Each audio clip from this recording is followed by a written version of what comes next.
माझे नाव वंदना सुभाष चौगले. माझे नाव वंदना सुभाष चौगले. मी मुंबईहून आले आणि मला 5-7 वर्ष झालं सांधेदुखी गुडघेदुखीचा त्रास होता. स्पॉन्डिलोसिसचा वर्टिगो स्पॉन्डिलोसिस होता. मला बसायचं मांडी घालून तर मी 7 वर्ष बसलीच नाही. जेवण तर कधीच केलं नाहीये.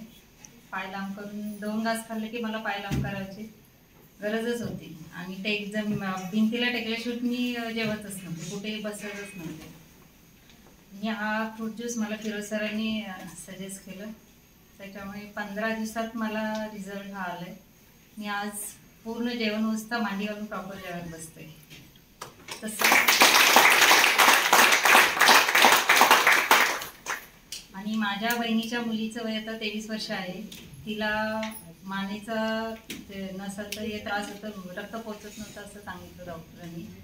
त्याच्यासाठी पण तिला म्हटलं घे तू, मी घेते तर तू पण घे, आपण दोघी घेऊया. तिला पण 15 दिवसात रिझल्ट आलाय. आणि माझी पिरियड्समध्ये तिला पोटात दुखत होतं. आता जस्ट ह्या 8 दिवसातच ती बोलली मला काही त्रास झाला नाही. 4 दिवस मी आरामात घालवले, मला कळलंच नाही. हा माझ्या पुढे हा रिझल्ट आहे. महिन्यात हा मला रिझल्ट आलेला आहे. थँक्यू.